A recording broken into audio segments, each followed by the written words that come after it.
Dear friends, my next project is going to be the first time I'm building something in 1/32 scale. It will be the Eduard Bf109 E3 in Swiss markings, and I'm adding HGW seat belts because I like them much more than PE ones. The plastic parts are bigger than I'm used to, and there are some nice resin wheels in the kit. It looks like an usual Eduard high quality product. So let's start. This is Leon from Air and Ground in Scale, and it has been a while, so thanks for tuning in. I'll try to explain as much as possible, so this series will be very beginner friendly. As I'm cutting out the big delicate parts, I cut a little bit above the sprue and cut the leftovers away with a sharp hobby blade, so I won't damage or leave marks on very exposed areas on the surface of the plastic. And not only cutting, but also scraping while holding the blade perpendicular to the edge is a possibility to clean off the leftovers. Sometimes sanding is needed, and while dry fitting you see areas where you still have to work on.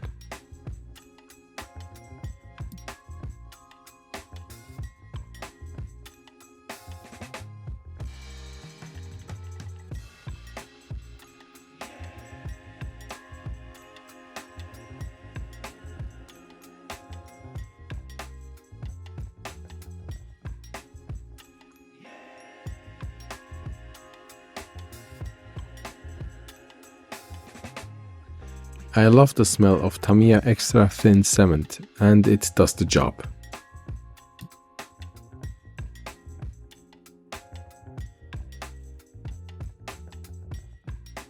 To attach the PE parts to the plastic, I used the glue looper tool and some super glue from Colle 21.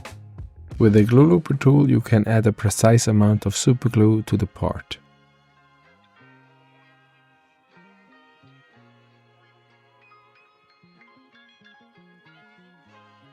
First, I cut almost all parts out from the sprues and make them ready for assembly. Then I clean my workbench so I don't have the plastic residues and dust on every part.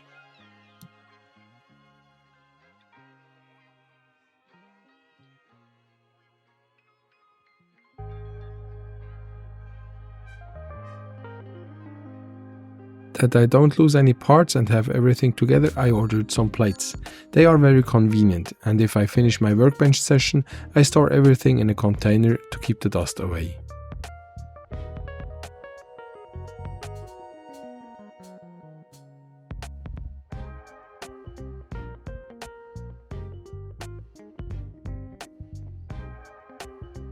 To cut the resin parts, I have a special razor blade with a handle. Pay attention to the resin dust, it is very toxic. I use my table vacuum a lot to clean up the workbench.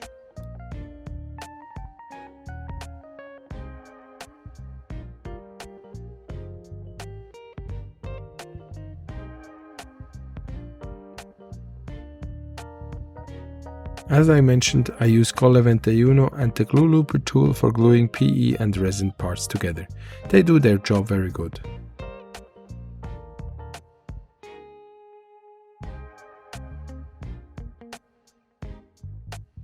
As you can see, I find it very convenient to glue some parts to one half of the fuselage, then dry fitting it and checking out where there could be some fitting issues. Usually there are two ways I apply the Tamiya extra thin cement. I let it flow between two parts and hold it together, or I apply it to a flat surface and stick the two parts together.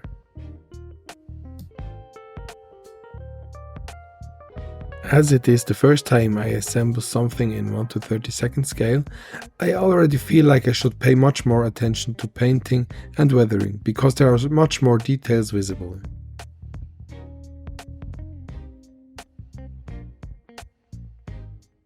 I try to assemble as much of the parts as I can before I get to the painting stage.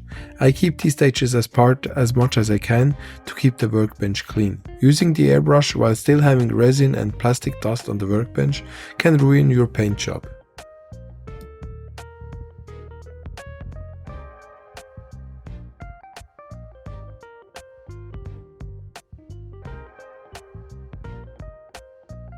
Sorry for the bad video quality, but have some patience with me because I got some new studio lighting and the quality is getting better in the next few episodes.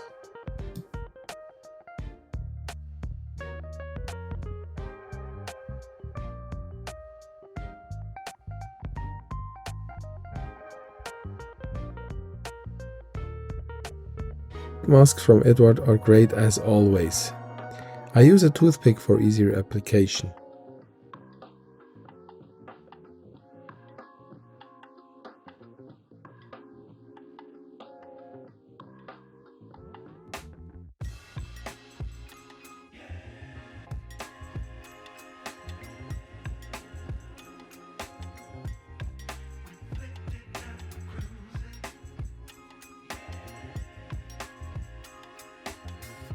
So here you go, first part of the Emil is finished. The parts are ready to get some primer on. Next task will be the cockpit, which I'm really looking forward to because of the new scale I'm working with.